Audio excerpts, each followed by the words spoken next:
ابو حازم نے بیان کیا کہ میں نے رسول اللہ صلی اللہ علیہ وسلم کے صحابی سہل بن سعد سعدی رضی اللہ عنہ سے سنا۔ انہوں نے بیان کیا کہ رسول اللہ صلی اللہ علیہ وسلم نے فرمایا، میری بعثت قیامت سے اتنی قریب ہے جیسے اس سے یعنی شہادت کی انگلی بیچ کی انگلی سے۔ یا حضرت صلی اللہ علیہ وسلم نے فرمایا، راوی کو شک تھا کہ جیسے یہ دونوں انگلیاں ہیں، اور آپ نے شہادت کی اور بیچ کی انگلیوں کو ملا کر بتایا۔ صحیح بخاری حدیث نمبر 5301۔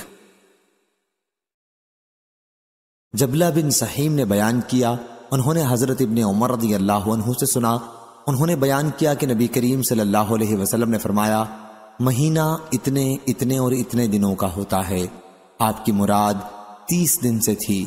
پھر فرمایا، اور اتنے اور اتنے دنوں کا بھی ہوتا ہے۔ آپ کا اشارہ 29 دنوں کی طرف تھا۔ ایک مرتبہ آپ نے 30 کی طرف اشارہ کیا اور دوسری مرتبہ 29 کی طرف۔ صحیح بخاری حدیث نمبر 5302۔ ابو مسعود رضی اللہ عنہ نے بیان کیا کہ اور نبی کریم صلی اللہ علیہ وسلم نے اپنے ہاتھ سے یمن کی طرف اشارہ کر کے فرمایا کہ برکتیں ادھر ہیں۔ 2 مرتبہ حضرت صلی اللہ علیہ وسلم نے یہ فرمایا، ہاں، اور سختی اور قساوت قلب ان کی کرخت آواز والوں میں ہے، جہاں سے شیطان کی دونوں سینگیں طلوع ہوتی ہیں، یعنی ربیہ اور مضر میں۔ صحیح بخاری حدیث نمبر 5303۔ سہل رضی اللہ عنہ نے بیان کیا کہ رسول اللہ صلی اللہ علیہ وسلم نے فرمایا، میں اور یتیم کی پرورش کرنے والا جنت میں اس طرح ہوں گے، اور آپ نے شہادت کی انگلی اور بیچ کی انگلی سے اشارہ کیا اور ان دونوں انگلیوں کے درمیان تھوڑی سی جگہ کھلی رکھی۔ صحیح بخاری حدیث نمبر 5304۔ امام مالک نے بیان کیا، ان سے ابن شہاب نے، ان سے سعید بن مسیب نے، اور ان سے حضرت ابو ہریرہ رضی اللہ عنہ نے کہ ایک صحابی نبی کریم صلی اللہ علیہ وسلم کی خدمت میں حاضر ہوئے اور عرض کیا، یا رسول اللہ صلی اللہ علیہ وسلم، میرے یہاں تو کالا کلوٹا بچہ پیدا ہوا ہے۔ اس پر حضرت صلی اللہ علیہ وسلم نے فرمایا، تمہارے پاس کچھ اونٹ بھی ہیں؟ انہوں نے کہا، جی ہاں۔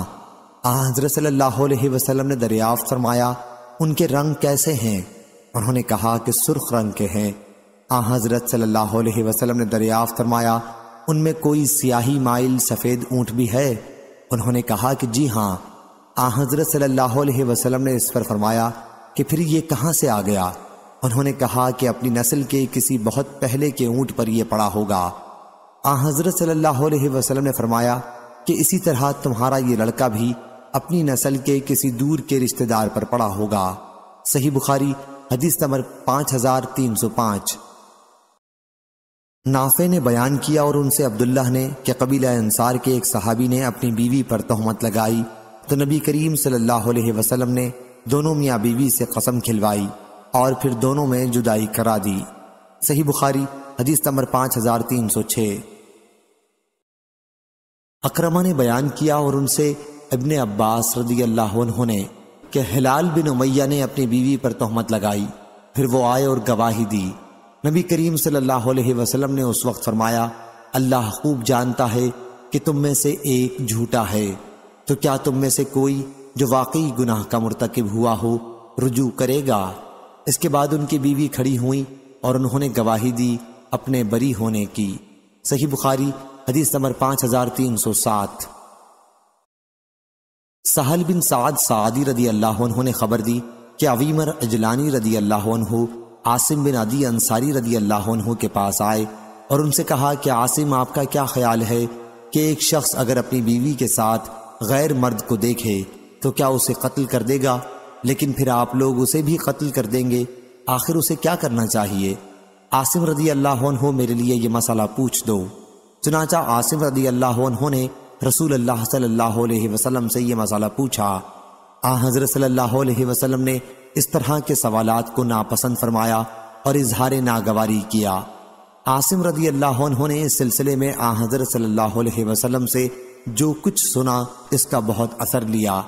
پھر جب گھر واپس آئے تو عویمر رضی اللہ عنہ ان کے پاس آئے اور پوچھا، عاصم رضی اللہ عنہ، آپ کو رسول اللہ صلی اللہ علیہ وسلم نے کیا جواب دیا؟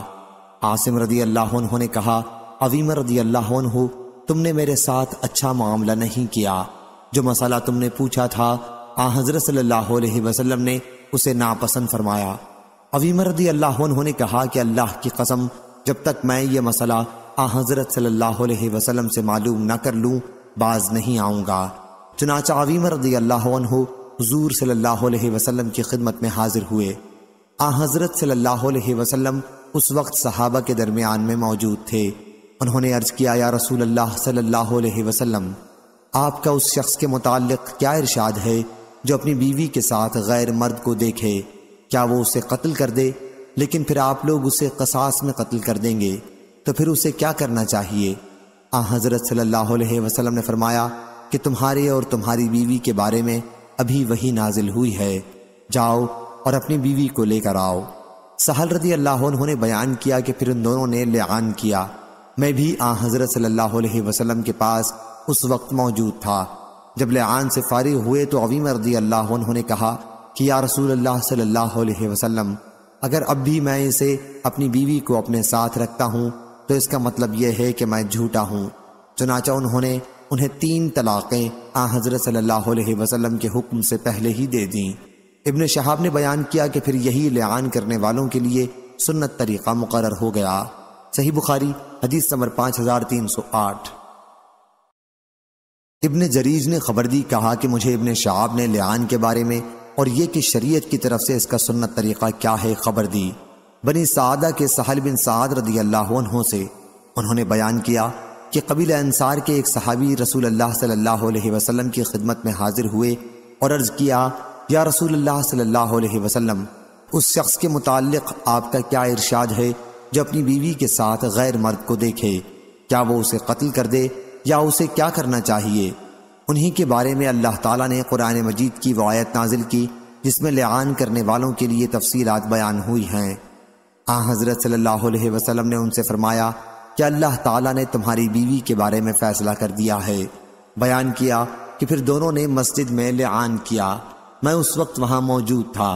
جب دونوں لعان سے فارغ ہوئے تو انصاری صحابی نے عرض کیا، یا رسول اللہ صلی اللہ علیہ وسلم، اگر اب بھی میں اسے اپنے نکاح میں رکھوں گا تو اس کا مطلب یہ ہوگا کہ میں نے اس پر جھوٹی تہمت لگائی تھی۔ چنانچہ لعان سے فارغ ہونے کے بعد انہوں نے آن حضرت صلی اللہ علیہ وسلم کے حکم سے پہلے ہی انہیں 3 طلاقیں دے دیں۔ حضور اکرم صلی اللہ علیہ وسلم کی موجودگی میں ہی انہیں جدا کر دیا۔ سہل رضی اللہ عنہ نے یا ابن شہاب نے کہا کہ ہر لعان کرنے والے میاں بیوی کے درمیان یہی جدائی کا سنت طریقہ مقرر ہوا۔ ابن جریج نے بیان کیا، ان سے ابن شہاب نے بیان کیا کہ ان کے بعد شریعت کی طرف سے طریقہ یہ متعین ہوا کہ 2 لعان کرنے والوں کے درمیان تفریق کرا دی جایا کرے، اور وہ عورت حاملہ تھی اور ان کا بیٹا اپنی ماں کی طرف منسوب کیا جاتا تھا۔ بیان کیا کہ پھر ایسی عورت کے میراث کے بارے میں بھی یہ طریقہ شریعت کی طرف سے مقرر ہو گیا کہ بچہ اس کا وارث ہوگا اور وہ بچے کی وارث ہوگی۔ اس کے مطابق جو اللہ تعالیٰ نے وراثت کے سلسلے میں فرض کیا ہے، ابن جریج نے بیان کیا، ان سے ابن شہاب نے اور ان سے سہل بن سعد سعدی رضی اللہ عنہ نے اسی حدیث میں کہ نبی کریم صلی اللہ علیہ وسلم نے فرمایا تھا کہ اگر لعان کرنے والی خاتون اس نے سرخ اور پستہ قد بچہ جنا جیسے وحرہ، تو میں سمجھوں گا کہ عورت ہی سچی ہے اور اس کے شوہر نے اس پر جھوٹی تہمت لگائی ہے، لیکن اگر کالا بڑی آنکھوں والا اور بڑے سرینے والا بچہ جنا تو میں سمجھوں گا کہ شوہر نے اس کے متعلق سچ کہا تھا، عورت جھوٹی ہے۔ جب بچہ پیدا ہوا تو وہ بری شکل کا تھا، یعنی اس مرد کی صورت پر جس سے وہ بدنام ہوئی تھی۔ صحیح بخاری حدیث نمبر 5309۔ لیث نے بیان کیا، ان سے یحییٰ بن سعید نے، ان سے عبد الرحمن بن قاسم نے، ان سے قاسم بن محمد نے اور ان سے ابن عباس رضی اللہ عنہ نے کہ نبی کریم صلی اللہ علیہ وسلم کی مجلس میں لعان کا ذکر ہوا، اور عاصم رضی اللہ عنہ نے اس سلسلے میں کوئی بات کہی کہ میں اگر اپنی بیوی کے ساتھ کسی غیر مرد کو دیکھ لوں تو وہیں قتل کر دوں، اور چلے گئے۔ پھر ان کی قوم کے ایک صحابی عویمہ رضی اللہ عنہ ان کے پاس آئے یہ شکایت لے کر کہ انہوں نے اپنی بیوی کے ساتھ ایک غیر مرد کو پایا ہے۔ عاصم رضی اللہ عنہ نے کہا کہ مجھے آج یہ ابتلا میری اسی بات کی وجہ سے ہوا ہے جو آپ نے آن حضرت صلی اللہ علیہ وسلم کے سامنے کہی تھی۔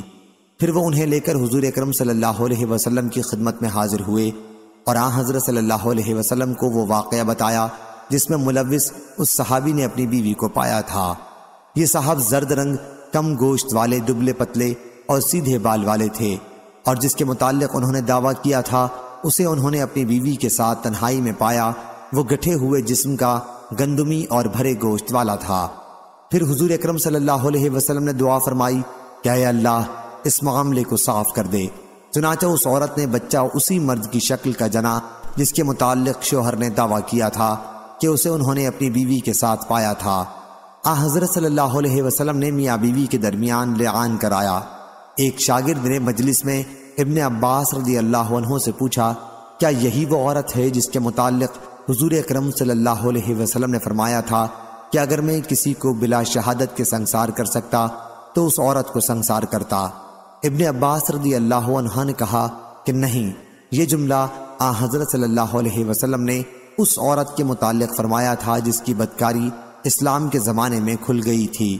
ابو صالح اور عبداللہ بن یوسف نے اس حدیث میں بجائے خدلا کے کسرہ کے ساتھ دال خدلا روایت کیا ہے، لیکن معنی وہی ہے۔ صحیح بخاری حدیث نمبر 5310۔ سعید بن جبیر نے بیان کیا کہ میں نے حضرت ابن عمر رضی اللہ عنہ سے ایسے شخص کا حکم پوچھا جس نے اپنی بیوی پر تہمت لگائی ہو، تو انہوں نے کہا کہ نبی کریم صلی اللہ علیہ وسلم نے بنی اجلان کے میاں بیوی کے درمیان ایسی صورت میں جدائی کرا دی تھی، اور فرمایا تھا کہ اللہ خوب جانتا ہے کہ تم میں سے ایک جھوٹا ہے، تو کیا تم میں سے ایک جو واقعی گناہ میں مبتلا ہے رجوع کرے گا؟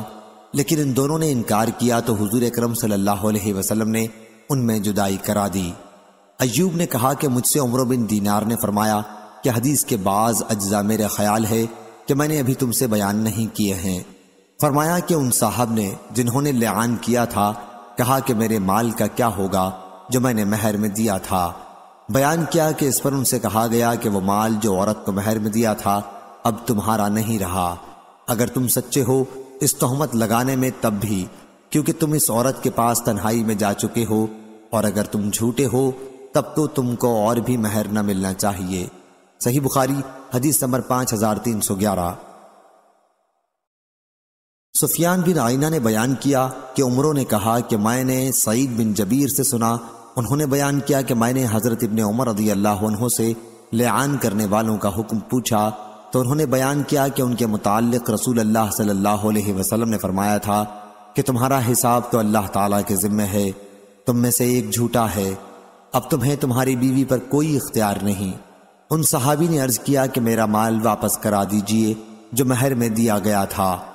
حضرت صلی اللہ علیہ وسلم نے فرمایا کہ اب وہ تمہارا مال نہیں ہے، اگر تم اس کے معاملے میں سچے ہو تو تمہارا یہ مال اس کے بدلے میں ختم ہو چکا کہ تم نے اس کی شرمگاہ کو حلال کیا تھا، اور اگر تم نے اس پر جھوٹی تہمت لگائی تھی پھر تو وہ تم سے بعید تر ہے۔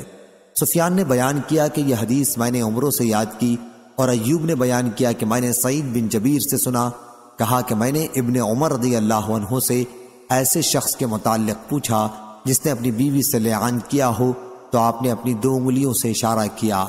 سفیان نے اس اشارے کو اپنی 2 شہادت اور بیچ کی انگلیوں کو جدا کر کے بتایا کہ نبی کریم صلی اللہ علیہ وسلم نے قبیلہ بنی اجلان کے میاں بیوی کے درمیان جدائی کرائی تھی، اور فرمایا تھا کہ اللہ جانتا ہے کہ تم میں سے ایک جھوٹا ہے، تو کیا وہ رجوع کر لے گا؟ آپ نے 3 مرتبہ یہ فرمایا۔ علی بن عبداللہ مدینی نے کہا کہ سفیان بن عینہ نے مجھ سے کہا میں نے یہ حدیث جیسے عمر بن دینار اور ایوب سے سن کر یاد رکھی تھی ویسی ہی تجھ سے بیان کر دی۔ صحیح بخاری حدیث نمبر 5312۔ انس بن عیاض نے بیان کیا ان سے عبید اللہ نے اور ان سے نافع نے کہ حضرت ابن عمر رضی اللہ عنہ نے انہیں خبر دی کہ نبی کریم صلی اللہ علیہ وسلم نے اس مرد اور اس کی بیوی کے درمیان جدائی کرا دی تھی جنہوں نے اپنی بیوی پر تہمت لگائی تھی اور دونوں سے قسم لی تھی۔ صحیح بخاری حدیث نمبر 5313۔ ابن عمر رضی اللہ عنہ نے بیان کیا کہ قبیلہ انصار کے ایک صاحب اور ان کی بیوی کے درمیان رسول اللہ صلی اللہ علیہ وسلم نے لعان کرایا تھا اور دونوں کے درمیان جدائی کرا دی تھی۔ صحیح بخاری حدیث نمبر 5314۔ نافع نے بیان کیا اور ان سے ابن عمر رضی اللہ عنہ نے کہ نبی کریم صلی اللہ علیہ وسلم نے ایک صاحب اور ان کی بیوی کے درمیان لعان کرایا تھا، پھر ان صاحب نے اپنی بیوی کے لڑکے کا انکار کیا تو آن حضرت صلی اللہ علیہ وسلم نے دونوں کے درمیان جدائی کرا دی اور لڑکا عورت کو دے دیا۔ صحیح بخاری حدیث نمبر 5315۔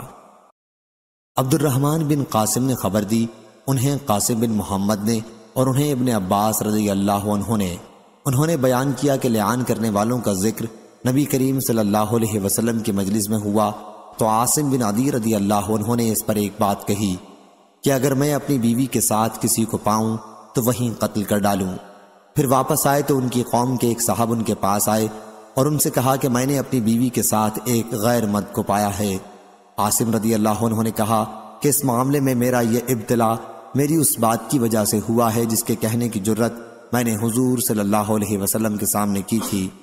پھر وہ ان صاحب کو ساتھ لے کر حضرت صلی اللہ علیہ وسلم کے پاس گئے اور حضرت صلی اللہ علیہ وسلم کو اس صورت سے مطلع کیا جس میں انہوں نے اپنی بیوی کو پایا تھا۔ یہ صاحب زرد رنگ، کم گوشت والے اور سیدھے بالوں والے تھے، اور وہ جسے انہوں نے اپنی بیوی کے پاس پایا تھا گندمی گٹھے جسم کا زرد بھرے گوشت والا تھا، اس کے بال بہت زیادہ گھنگریالے تھے۔ حضور اکرم صلی اللہ علیہ وسلم نے فرمایا، اے اللہ معاملہ صاف کر دے۔ چنانچہ ان کی بیوی نے جو بچہ جنا وہ اسی شخص سے مشابہ تھا جس کے متعلق شوہر نے کہا تھا کہ انہوں نے اپنی بیوی کے پاس اسے پایا تھا۔ پھر حضور اکرم صلی اللہ علیہ وسلم نے دونوں کے درمیان لعان کرایا۔ ابن عباس رضی اللہ عنہ سے ایک شاگرد نے مجلس میں پوچھا، کیا یہ وہی عورت ہے جس کے متعلق حضور اکرم صلی اللہ علیہ وسلم نے فرمایا تھا کہ اگر میں کسی کو بلا شہادت سنسار کرتا تو اسے کرتا؟ ابن عباس رضی اللہ عنہ نے کہا کہ نہیں، یہ دوسری عورت تھی جو اسلام کے زمانے میں اعلانیہ بدکاری کیا کرتی تھی۔ صحیح بخاری حدیث نمبر 5316۔ حشام نے بیان کیا، کہا کہ مجھ سے میرے والد نے بیان کیا اور ان سے حضرت عائشہ رضی اللہ عنہا نے اور ان سے نبی کریم صلی اللہ علیہ وسلم نے۔ دوسری سند اور حضرت امام بخاری رحمہ اللہ نے کہا کہ ہم سے عثمان بن ابی شیبہ نے بیان کیا، کہا ہم سے عبدہ نے بیان کیا، ان سے حشام نے، ان سے ان کے والد نے اور ان سے حضرت عائشہ رضی اللہ عنہا نے کہ رفاعہ قرظی رضی اللہ عنہ نے ایک خاتون سے نکاح کیا، پھر انہیں طلاق دے دی۔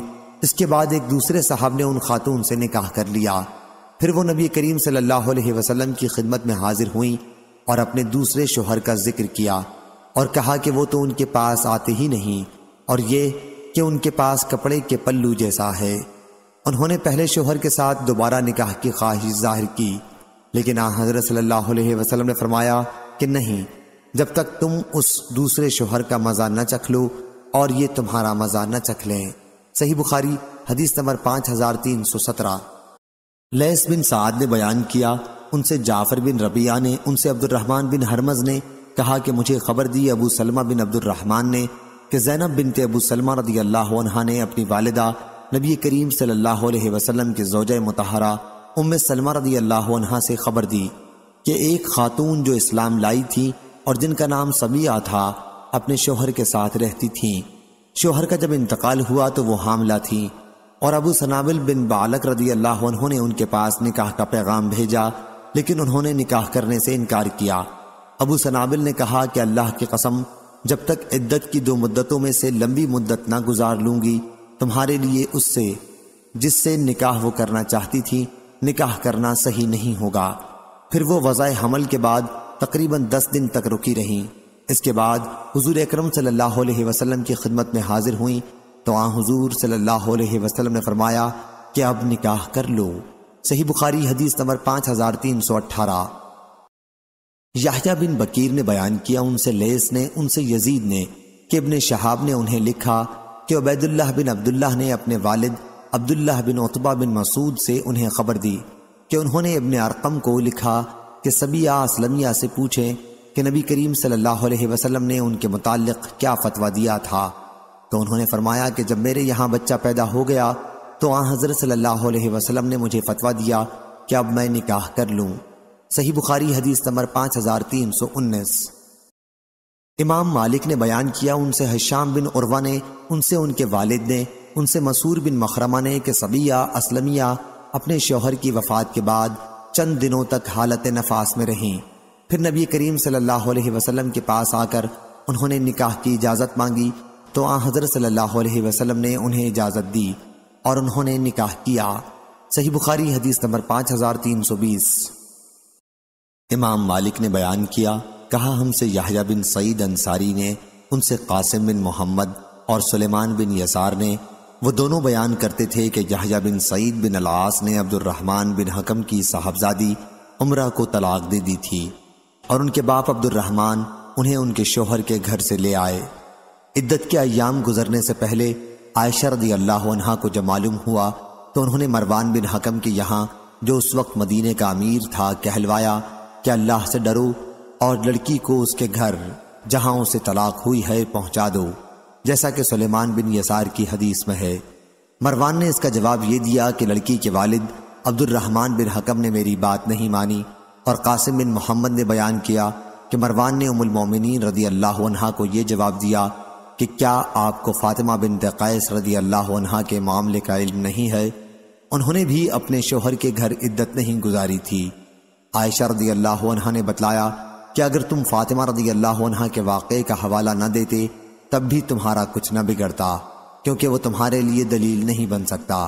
مروان بن حکم نے اس پر کہا کہ اگر آپ کے نزدیک فاطمہ رضی اللہ عنہا کا ان کے شوہر کے گھر سے منتقل کرنا ان کے اور ان کے شوہر کے رشتہ داری کے درمیان کشیدگی کی وجہ سے تھا، تو یہاں بھی یہی وجہ کافی ہے کہ دونوں میاں بیوی کے درمیان کشیدگی تھی۔ صحیح بخاری حدیث نمبر 5321، 5322۔ شعبہ بن حجاج نے بیان کیا، ان سے عبد الرحمن بن قاسم نے، ان سے ان کے والد نے، اور ان سے عائشہ رضی اللہ عنہا نے کہا، فاطمہ بنت قیس رضی اللہ عنہا خدا سے ڈرتی نہیں۔ ان کا اشارہ ان کے اس قول کی طرف تھا کہ مطلقہ بائنہ کو نفقہ و سکنہ دینا ضروری نہیں، جو کہتی ہے کہ طلاق بائن جس عورت پر پڑے اس سے مسکن اور خرچہ نہیں ملے گا۔ صحیح بخاری حدیث نمبر 5323، 5324۔ سفیان نے بیان کیا، ان سے عبد الرحمن بن قاسم نے، ان سے ان کے والد نے، کہ عروہ بن زبیر نے حضرت عائشہ رضی اللہ عنہا سے کہا کہ آپ فلانا عمرہ بنت حکم کا معاملہ نہیں دیکھتی، ان کے شوہر نے انہیں طلاق بائنہ دے دی اور وہ وہاں سے نکل آئیں عدت گزارے بغیر۔ حضرت عائشہ رضی اللہ عنہا نے بتلایا کہ جو کچھ اس نے کیا بہت برا کیا۔ عروہ نے کہا، آپ رضی اللہ عنہا نے فاطمہ رضی اللہ عنہا کے واقعے کے متعلق نہیں سنا؟ بتلایا کہ اس کے لیے اس حدیث کو ذکر کرنے میں کوئی خیر نہیں ہے۔ اور ابن ابی زناد نے حشام سے یہ اضافہ کیا ہے، اور ان سے ان کے والد نے بیان کیا کہ حضرت عائشہ رضی اللہ عنہا نے عمرہ بنت حکم کے معاملے پر اپنی شدید ناگواری کا اظہار فرمایا، اور فرمایا کہ فاطمہ بنت قیس رضی اللہ عنہا تو ایک اجاڑ جگہ میں تھیں اور اس کے چاروں طرف خوف اور وحشت برستی تھی، اس لیے نبی کریم صلی اللہ علیہ وسلم نے وہاں سے منتقل ہونے کی انہیں اجازت دے دی تھی۔ صحیح بخاری حدیث نمبر 5325، 5326۔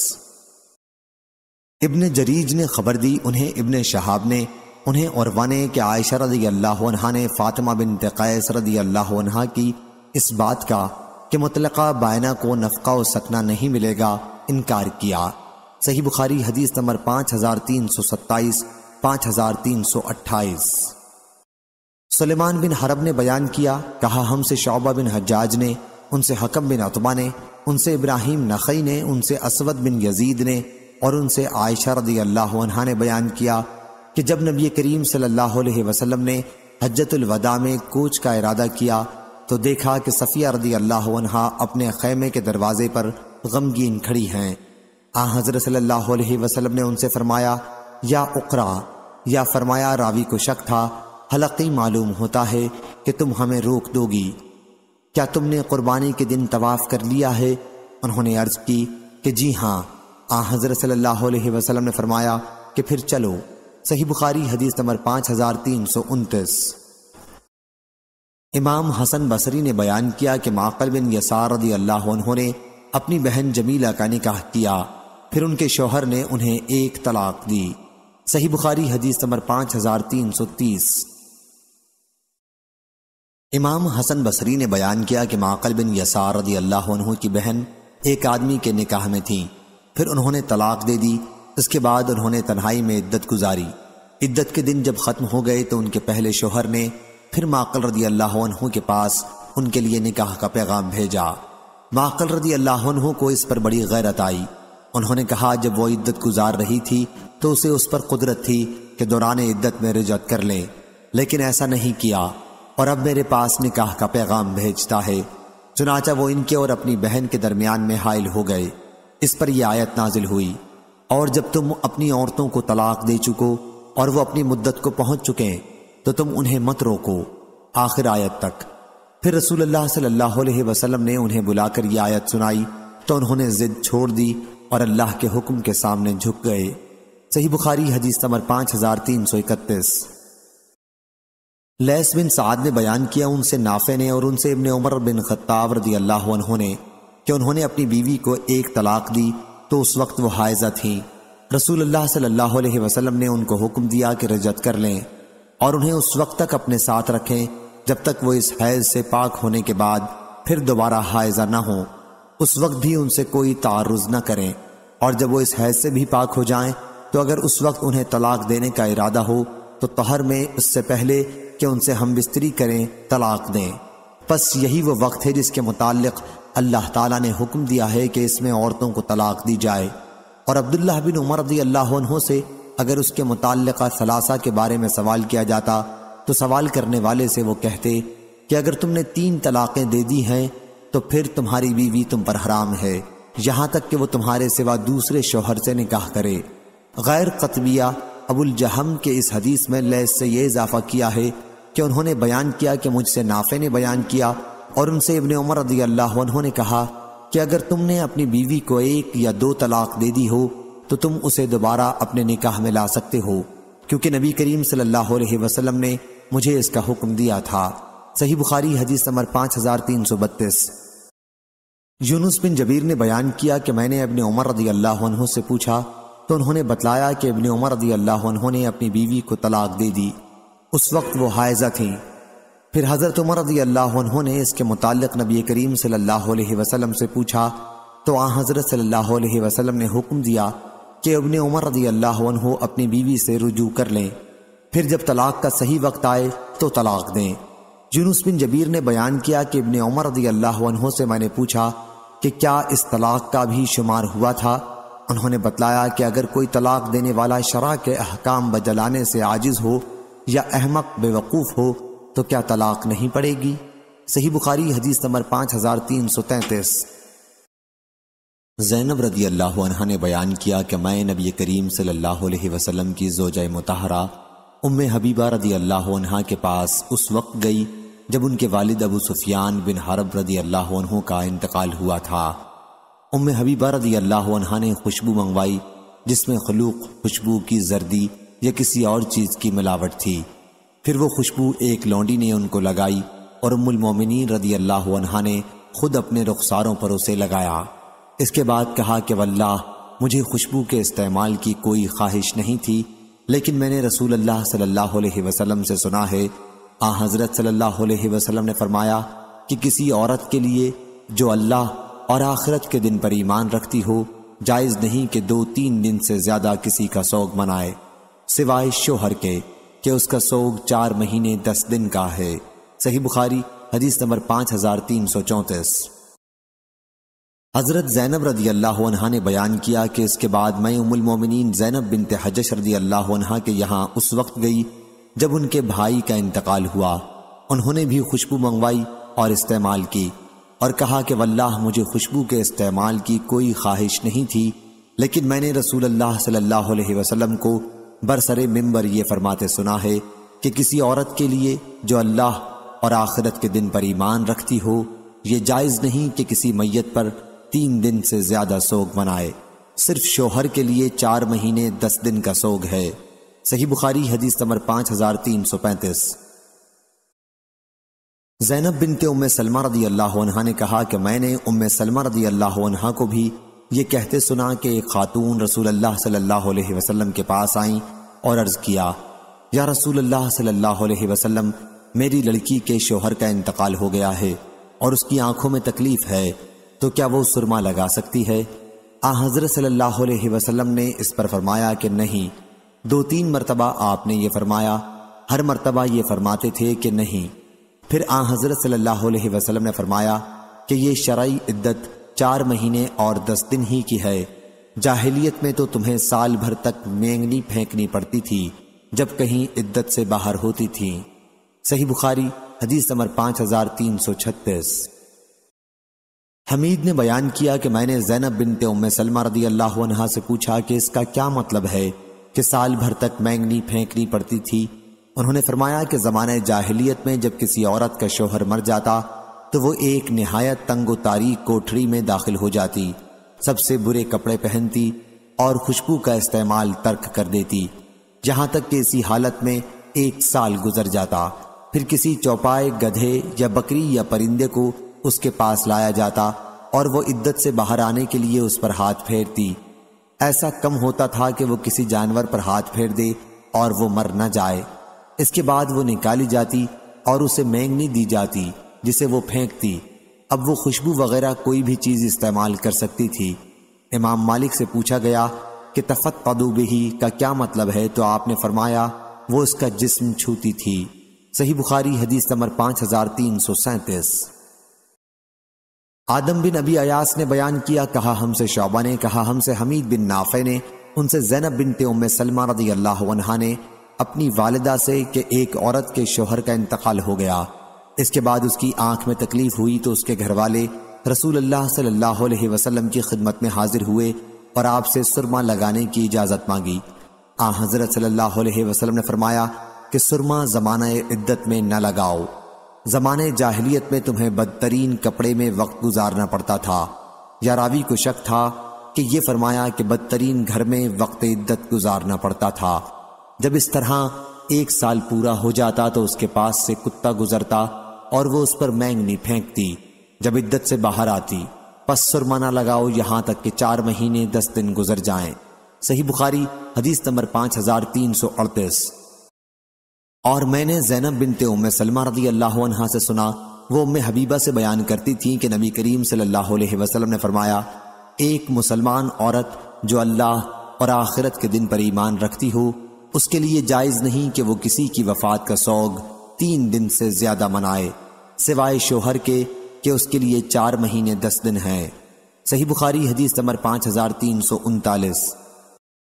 سلمہ بنت علقمہ نے بیان کیا، ان سے محمد بن سیرین نے کہ ام عطیہ رضی اللہ عنہا نے بیان کیا کہ ہمیں منع کیا گیا ہے کہ شوہر کے سوا کسی کا سوگ منائیں، 3 دن سے زیادہ منائیں۔ صحیح بخاری حدیث نمبر 5340۔ ام عطیہ رضی اللہ عنہا نے بیان کیا کہ ہمیں اس سے منع کیا گیا کہ کسی میت کا 3 دن سے زیادہ سوگ منائیں، سوائے شوہر کے کہ اس کے لیے 4 مہینے 10 دن کی عدت تھی۔ اس عرصے میں ہم نہ سرما لگاتے، نہ خوشبو استعمال کرتے اور نہ رنگا کپڑا پہنتے تھے، البتہ وہ کپڑا اس سے الگ تھا جس کا دھاگا بننے سے پہلے ہی رنگ دیا گیا ہو۔ ہمیں اس کی اجازت تھی کہ اگر کوئی حیض کے بعد غسل کرے تو اس وقت اظفار کا تھوڑا سا عود استعمال کر لے، اور ہمیں جنازے کے پیچھے چلنے کی بھی ممانعت تھی۔ صحیح بخاری حدیث نمبر 5341۔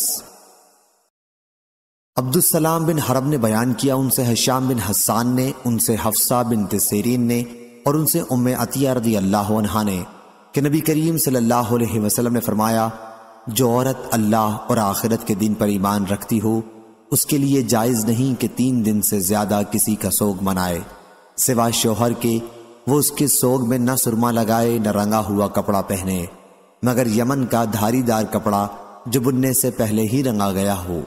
صحیح بخاری حدیث نمبر 5342۔ ہشام بن حسان نے بیان کیا، کہا ہم سے حفصہ بنت سیرین نے اور ان سے ام عطیہ رضی اللہ عنہا نے کہ نبی کریم صلی اللہ علیہ وسلم نے منع فرمایا کسی میت پر خاوند کے سوا 3 دن سے زیادہ سوگ کرنے سے، اور فرمایا کہ خوشبو کا استعمال نہ کرے، سوا طہر کے وقت جب حیض سے پاک ہو تو تھوڑا سا عود، قسط اور مقام اظفار کی خوشبو استعمال کر سکتی ہے۔ ابو عبداللہ حضرت امام بخاری کہتے ہیں کہ قسط اور القسط ایک ہی چیز ہیں، جیسے کافور اور قافور دونوں ایک ہیں۔ صحیح بخاری حدیث نمبر 5343۔ روح بن عبادہ نے خبر دی، کہا ہم سے شبل بن عباد نے، ان سے ابن ابی نجیح نے اور ان سے مجاہد نے آیت کریمہ والذین یتوفون یعنی اور جو لوگ تم میں سے وفات پا جائیں اور بیویاں چھوڑ جائیں کے متعلق کہا کہ یہ عدت جو شوہر کے گھر والوں کے پاس گزاری جاتی تھی پہلے واجب تھی، اس لیے اللہ تعالیٰ نے یہ آیت اتاری والذین یتوفون منکم، یعنی اور جو لوگ تم میں سے وفات پا جائیں اور بیویاں چھوڑ جائیں ان پر لازم ہے کہ اپنی بیویوں کے حق میں نفع اٹھانے کی وصیت کر جائیں کہ وہ 1 سال تک گھر سے نہ نکالی جائیں، لیکن اگر وہ خود نکل جائیں تو کوئی گناہ تم پر نہیں، اس باب میں جیسے وہ بیویاں اپنے بارے میں دستور کے مطابق کریں۔ مجاہد نے کہا کہ اللہ تعالیٰ نے ایسی بیوہ کے لیے 7 مہینے 20 دن سال بھر میں سے وصیت قرار دی، اگر وہ چاہے تو شوہر کی وصیت کے مطابق وہیں ٹھہری رہے، اور اگر چاہے 4 مہینے 10 دن کی عدت پوری کر کے وہاں سے چلی جائے۔ اللہ تعالیٰ کے ارشاد غیر اخراج تک یعنی انہیں نکالا نہ جائے، البتہ اگر وہ خود چلی جائیں تو تم پر گناہ نہیں کا یہی منشا ہے، پس عدت تو جیسے کہ پہلے تھی اب بھی اس پر واجب ہے۔ ابن ابی نجی نے اسے مجاہد سے بیان کیا اور عطا نے بیان کیا کہ حضرت ابن عباس رضی اللہ عنہ نے کہا کہ اس پہلی آیت نے بیوہ کو خاوند کے گھر میں عدت گزارنے کا حکم کو منسوخ کر دیا، اس لیے اب وہ جہاں چاہے عدت گزارے، اور اسی طرح اس آیت نے اللہ تعالیٰ کے ارشاد غیر اخراج یعنی انہیں نکالا نہ جائے کو بھی منسوخ کر دیا ہے۔ عطا نے کہا کہ اگر وہ چاہے تو اپنے شوہر کے گھر والوں کے یہاں ہی عدت گزارے اور وصیت کے مطابق قیام کرے، اور اگر چاہے وہاں سے چلی آئے، کیونکہ اللہ تعالیٰ نے فرمایا ہے فَلَيْسَ عَلَيْكُمْ جُنَاحٌ، یعنی پس تم پر اس کا کوئی گناہ نہیں جو وہ اپنی مرضی کے مطابق کریں۔ عطا نے کہا کہ اس کے بعد میراث کا حکم نازل ہوا اور اس نے مکان کے حکم کو منسوخ کر دیا، پس وہ جہاں چاہے عدت گزار سکتی ہے اور اس کے لیے شوہر کی طرف سے مکان کا انتظام نہیں ہوگا۔ صحیح بخاری حدیث نمبر 5344۔ زینب بنت ام سلمہ رضی اللہ عنہا نے بیان کیا اور ان سے ام حبیبہ بنت ابو سفیان رضی اللہ عنہا نے بیان کیا کہ جب ان کے والد کی وفات کی خبر پہنچی تو انہوں نے خوشبو منگوائی اور اپنے دونوں بازوؤں پر لگائی، پھر کہا کہ مجھے خوشبو کی کوئی ضرورت نہ تھی، لیکن میں نے رسول اللہ صلی اللہ علیہ وسلم سے سنا ہے کہ جو عورت اللہ اور آخرت پر ایمان رکھتی ہو وہ کسی میت کا 3 دن سے زیادہ سوگ نہ منائے سوائے شوہر کے کہ اس کے لیے 4 مہینے 10 دن ہیں۔ صحیح بخاری حدیث نمبر 5345۔ ابو مسعود رضی اللہ عنہ نے بیان کیا کہ نبی کریم صلی اللہ علیہ وسلم نے کتے کی قیمت، کاہن کی کمائی اور زانیہ عورت کے زنا کی کمائی کھانے سے منع فرمایا۔ صحیح بخاری حدیث نمبر 5346۔ عون بن ابی جحیفہ نے بیان کیا ان سے ان کے والد نے کہ نبی کریم صلی اللہ علیہ وسلم نے گودنے والی اور گدوانے والی، سود کھانے والے اور سود کھلانے والے پر لعنت بھیجی، اور آپ صلی اللہ علیہ وسلم نے کتے کی قیمت اور زانیہ کی کمائی کھانے سے منع فرمایا اور تصویر بنانے والوں پر لعنت کی۔ صحیح بخاری حدیث نمبر 5347۔ شعبہ نے خبر دی انہیں محمد بن جحادہ نے، انہیں ابو حازم نے اور انہیں ابو ہریرہ رضی اللہ عنہ نے کہ نبی کریم صلی اللہ علیہ وسلم نے لونڈیوں کی زنا کی کمائی سے منع فرمایا۔ صحیح بخاری حدیث نمبر 5348۔ سعید بن جبیر نے بیان کیا کہ میں نے ابن عمر رضی اللہ عنہ سے ایسے شخص کے بارے میں سوال کیا جس نے اپنی بیوی پر تہمت لگائی ہو، تو انہوں نے کہا کہ نبی کریم صلی اللہ علیہ وسلم نے بنی عجلان قبیلہ کے میاں بیوی میں جدائی کرا دی تھی اور فرمایا تھا کہ اللہ خوب جانتا ہے کہ تم میں سے ایک جھوٹا ہے، تو کیا وہ رجوع کرے گا؟ لیکن دونوں نے انکار کیا۔ آپ نے دوبارہ فرمایا کہ اللہ خوب جانتا ہے اسے جو تم میں سے ایک جھوٹا ہے وہ توبہ کرتا ہے یا نہیں، لیکن دونوں نے پھر توبہ سے انکار کیا، پس حضرت صلی اللہ علیہ وسلم نے ان میں جدائی کرا دی۔ ایوب نے بیان کیا کہ مجھ سے عمرو بن دینار نے کہا کہ یہاں حدیث میں ایک چیز اور ہے، میں نے تمہیں اسے بیان کرتے نہیں دیکھا، وہ یہ ہے کہ تہمت لگانے والے شوہر نے کہا تھا کہ میرا مال مہر دلوا دیجیے۔ حضرت صلی اللہ علیہ وسلم نے اس پر فرمایا کہ وہ تمہارا مال ہی نہیں رہا، اگر تم سچے بھی ہو تو تم اس سے خلوت کر چکے ہو، اور اگر جھوٹے ہو تب تو تم کو بطریق اولا کچھ نہ ملنا چاہیے۔ صحیح بخاری حدیث نمبر 5349۔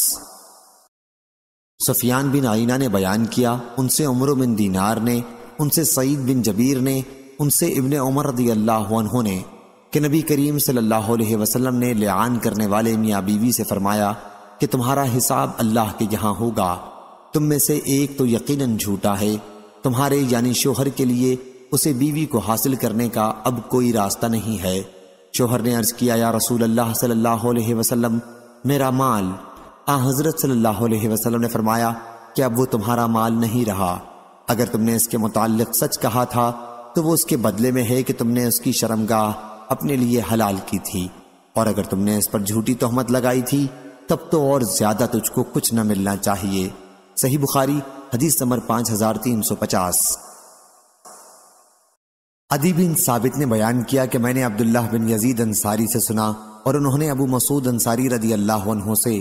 عبداللہ بن یزید انصاری نے بیان کیا کہ میں نے ان سے پوچھا کیا تم اس حدیث کو نبی کریم صلی اللہ علیہ وسلم سے روایت کرتے ہو؟ انہوں نے کہا کہ ہاں۔ نبی کریم صلی اللہ علیہ وسلم سے کیا آپ نے فرمایا کہ جب مسلمان اپنے گھر میں اپنے جورو بال بچوں پر اللہ کا حکم ادا کرنے کی نیت سے خرچ کرے تو اس میں بھی اس کو صدقے کا ثواب ملتا ہے۔ صحیح بخاری حدیث نمبر 5351۔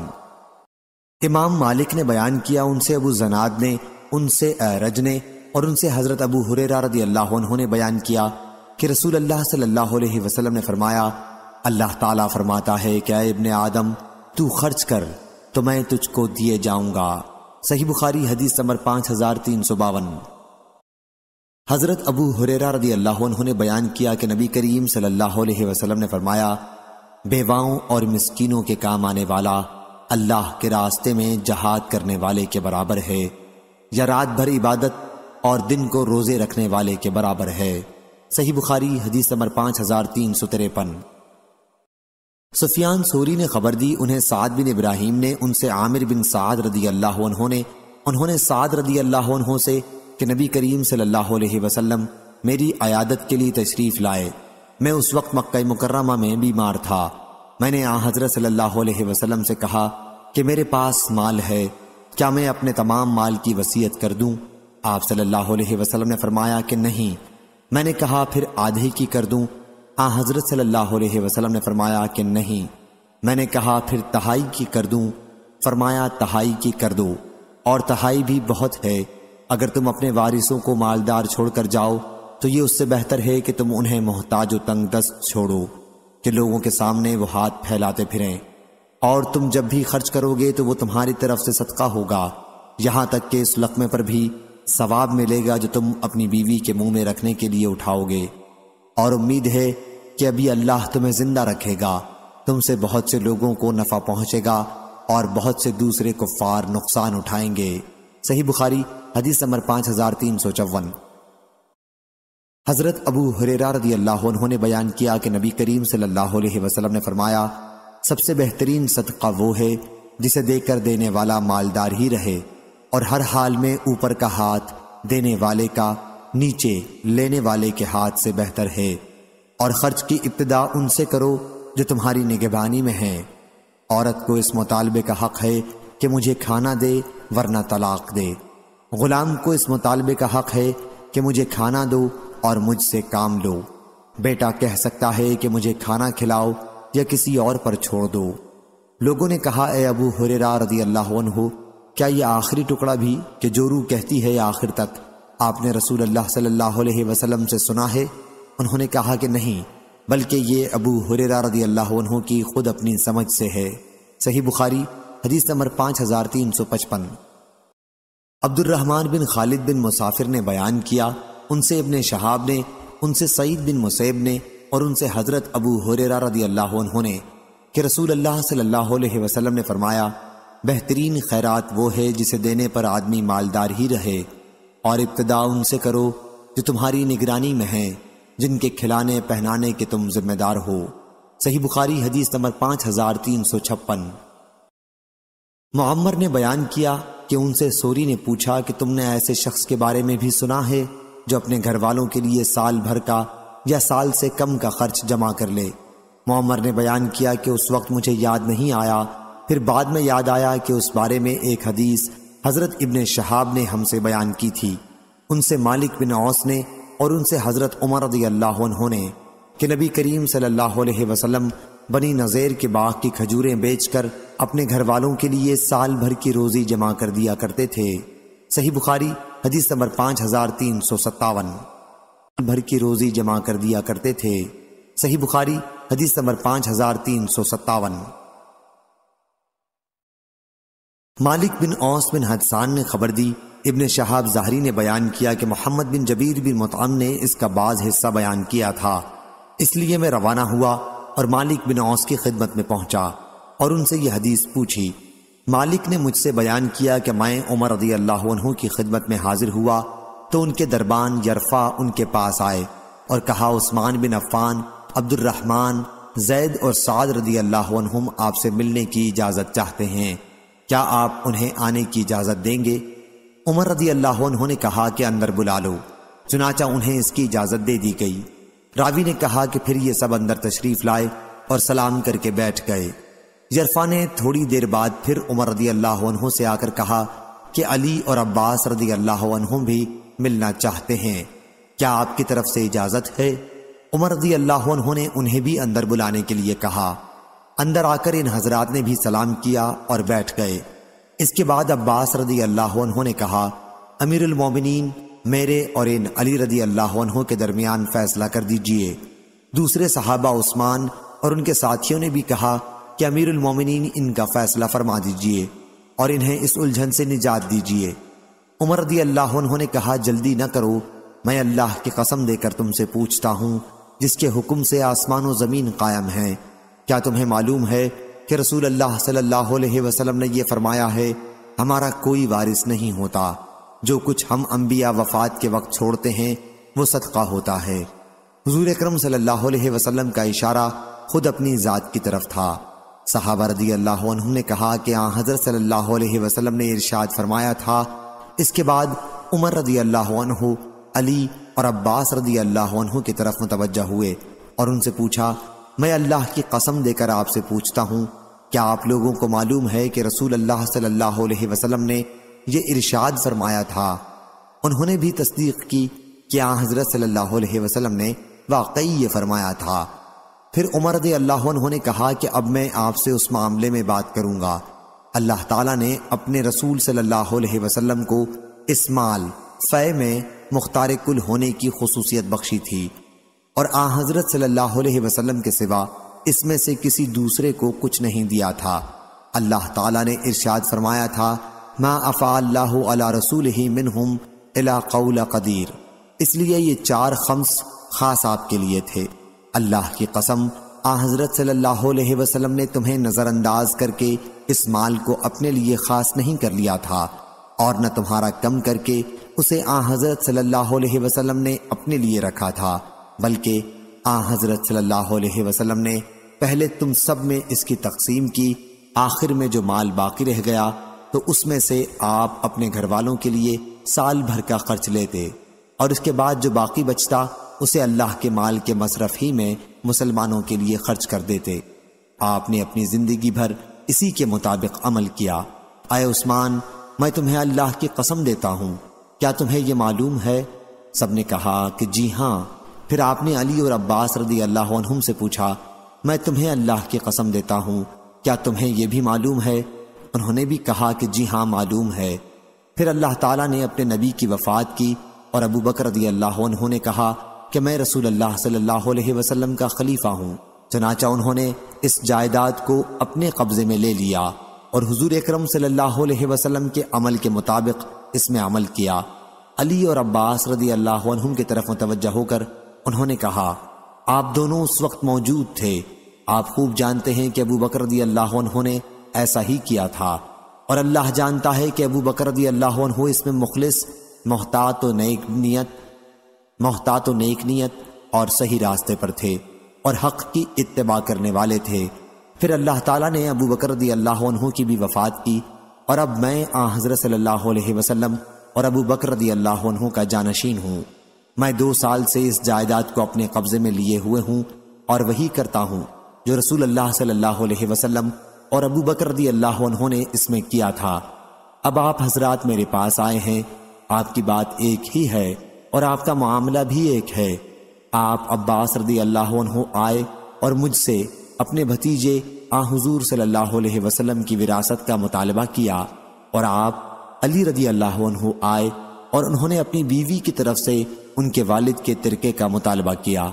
میں نے آپ دونوں سے کہا کہ اگر آپ چاہیں تو میں آپ کو یہ جائیداد دے سکتا ہوں، لیکن اس شرط کے ساتھ کہ آپ پر اللہ کا عہد واجب ہوگا، وہ یہ کہ آپ دونوں بھی اس جائیداد میں وہی طرز عمل رکھیں گے جو رسول اللہ صلی اللہ علیہ وسلم نے رکھا تھا، جس کے مطابق ابو بکر رضی اللہ عنہ نے عمل کیا، اور جب سے میں اس کا والی ہوا ہوں میں نے جو اس کے ساتھ معاملہ رکھا، اور اگر یہ شرط منظور نہ ہو تو پھر آپ مجھ سے اس بارے میں گفتگو چھوڑ دیں۔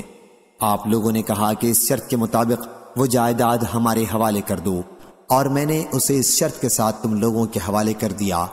کیوں عثمان اور ان کے ساتھیوں، میں آپ کو اللہ کی قسم دیتا ہوں میں نے اس شرط ہی پر وہ جائیداد علی اور عباس رضی اللہ عنہ کے قبضے میں دی ہے نا؟ انہوں نے کہا کہ جی ہاں۔ راوی نے بیان کیا کہ پھر آپ علی اور عباس رضی اللہ عنہ کی طرف متوجہ ہوئے اور کہا میں آپ حضرات کو اللہ کی قسم دیتا ہوں، کیا میں نے آپ دونوں کے حوالے وہ اس شرط کے ساتھ کی تھی؟ دونوں حضرات نے فرمایا کہ جی ہاں۔ پھر عمر رضی اللہ عنہ نے فرمایا کیا آپ حضرات اب اس کے سوا مجھ سے کوئی اور فیصلہ چاہتے ہیں؟ اس ذات کی قسم ہے جس کے حکم سے آسمان و زمین قائم ہیں، اس کے سوا میں کوئی اور فیصلہ قیامت تک نہیں کر سکتا۔ اب آپ لوگ اس کی ذمہ داری پوری کرنے سے عاجز ہیں تو مجھے واپس کر دیں، میں اس کا بھی بندوبست آپ ہی کر لوں گا۔ صحیح بخاری حدیث نمبر 5358۔ عبداللہ بن مبارک نے خبر دی، انہیں یونس بن یزید نے، انہیں ابن شہاب نے، انہیں عروہ نے خبر دی، اور ان سے عائشہ رضی اللہ عنہا نے بیان کیا کہ ہند بنت عتبہ رضی اللہ عنہا حاضر ہوئیں اور عرض کیا یا رسول اللہ صلی اللہ علیہ وسلم، ابو سفیان ان کے شوہر بہت بخیل ہیں، تو کیا میرے لیے اس میں کوئی گناہ ہے اگر میں ان کے مال میں سے اس کی پیٹھ پیچھے اپنے بچوں کو کھلاؤں؟ حضرت صلی اللہ علیہ وسلم نے فرمایا کہ نہیں، لیکن دستور کے مطابق ہونا چاہیے۔ صحیح بخاری حدیث نمبر 5359۔ عبد الرزاق نے بیان کیا، ان سے معمر بن راشد نے، ان سے حمام بن عینہ نے کہا کہ میں نے ابو ہریرہ رضی اللہ عنہ سے سنا کہ نبی کریم صلی اللہ علیہ وسلم نے فرمایا اگر عورت اپنے شوہر کی کمائی میں سے اس کے حکم کے بغیر دستور کے مطابق اللہ کے راستے میں خرچ کر دے تو اسے بھی آدھا ثواب ملتا ہے۔ صحیح بخاری حدیث نمبر 5360۔ علی رضی اللہ عنہ نے بیان کیا کہ فاطمہ رضی اللہ عنہا نبی کریم صلی اللہ علیہ وسلم کی خدمت میں یہ شکایت کرنے کے لیے حاضر ہوئیں کہ چکی پیسنے کی وجہ سے ان کے ہاتھوں میں کتنی تکلیف ہے۔ انہیں معلوم ہوا تھا کہ حضرت صلی اللہ علیہ وسلم کے پاس کچھ غلام آئے ہیں، لیکن حضرت صلی اللہ علیہ وسلم سے ان کی ملاقات نہ ہو سکی، اس لیے عائشہ رضی اللہ عنہا سے اس کا ذکر کیا۔ جب آپ صلی اللہ علیہ وسلم تشریف لائے تو عائشہ رضی اللہ عنہا نے آپ سے اس کا تذکرہ کیا۔ علی رضی اللہ عنہ نے بیان کیا کہ پھر حضور صلی اللہ علیہ وسلم ہمارے یہاں تشریف لائے رات کے وقت، ہم اس وقت اپنے بستروں پر لیٹ چکے تھے، ہم نے اٹھنا چاہا تو آپ نے فرمایا کہ تم دونوں جس طرح تھے اسی طرح رہو۔ پھر حضور صلی اللہ علیہ وسلم میرے اور فاطمہ رضی اللہ عنہا کے درمیان بیٹھ گئے، میں نے آپ کے قدموں کی ٹھنڈک اپنے پیٹ پر محسوس کی۔ پھر آپ نے فرمایا تم دونوں نے جو چیز مجھ سے مانگی ہے کیا میں تمہیں اس سے بہتر ایک بات نہ بتا دوں؟ جب تم رات کے وقت اپنے بستر پر لیٹ جاؤ تو 33 مرتبہ سبحان اللہ، 33 مرتبہ الحمدللہ اور 34 مرتبہ اللہ اکبر پڑھ لیا کرو، یہ تمہارے لیے لونڈی غلام سے بہتر ہے۔ صحیح بخاری حدیث نمبر 5361۔ عبید اللہ بن ابی یزید نے بیان کیا، انہوں نے مجاہد سے سنا، انہوں نے عبد الرحمن بن ابی لیلہ سے سنا، ان سے حضرت علی بن ابی طالب رضی اللہ عنہ بیان کرتے تھے کہ فاطمہ رضی اللہ عنہا رسول اللہ صلی اللہ علیہ وسلم کی خدمت میں حاضر ہوئی تھیں اور آپ صلی اللہ علیہ وسلم سے ایک خادم مانگا تھا۔ پھر آپ صلی اللہ علیہ وسلم نے فرمایا کہ کیا میں تمہیں ایک ایسی چیز نہ بتا دوں جو تمہارے لیے اس سے بہتر ہو؟ سوتے وقت 33 مرتبہ سبحان اللہ، 33 مرتبہ الحمدللہ اور 34 مرتبہ اللہ اکبر پڑھ لیا کرو۔ سفیان بن عینہ نے کہا کہ ان میں سے ایک کلمہ 34 بار کہہ لے۔ حضرت علی رضی اللہ عنہ نے کہا کہ پھر میں نے ان کلموں کو کبھی نہیں چھوڑا۔ ان سے پوچھا گیا جنگ صفین کی راتوں میں بھی نہیں؟ کہا کہ صفین کی راتوں میں بھی نہیں۔ صحیح بخاری حدیث نمبر 5362۔ شعبہ نے بیان کیا ان سے حکم بن عتبہ نے، ان سے ابراہیم نے، ان سے اسود بن یزید نے کہ میں نے حضرت عائشہ رضی اللہ عنہا سے پوچھا کہ گھر میں نبی کریم صلی اللہ علیہ وسلم کیا کیا کرتے تھے؟ ام المومنین رضی اللہ عنہا نے بیان کیا کہ حضور اکرم صلی اللہ علیہ وسلم گھر کے کام کیا کرتے تھے، پھر آپ جب اذان کی آواز سنتے تو باہر چلے جاتے تھے۔ صحیح بخاری حدیث نمبر 5363۔ یحییٰ نے بیان کیا ان سے ہشام نے کہا کہ مجھے میرے والد عروہ نے خبر دی اور انہیں عائشہ رضی اللہ عنہا نے کہ ہند بنت عتبہ رضی اللہ عنہا نے عرض کیا، یا رسول اللہ صلی اللہ علیہ وسلم، ابو سفیان رضی اللہ عنہ ان کے شوہر بخیل ہیں اور مجھے اتنا نہیں دیتے جو میرے اور میرے بچوں کے لیے کافی ہو سکے۔ ہاں اگر میں ان کی لا علمی میں ان کے مال میں سے لے لوں تو کام چلتا ہے۔ حضرت صلی اللہ علیہ وسلم نے فرمایا کہ تم دستور کے موافق اتنا لے سکتی ہو جو تمہارے اور تمہارے بچوں کے لیے کافی ہو سکے۔ صحیح بخاری حدیث نمبر 5364۔ ابو زناد نے بیان کیا ان سے اعرج نے اور ان سے ابو ہریرہ رضی اللہ عنہ نے کہ رسول اللہ صلی اللہ علیہ وسلم نے فرمایا، اونٹ پر سوار ہونے والی عورتوں میں یعنی عرب کی عورتوں میں بہترین عورتیں قریشی عورتیں ہیں۔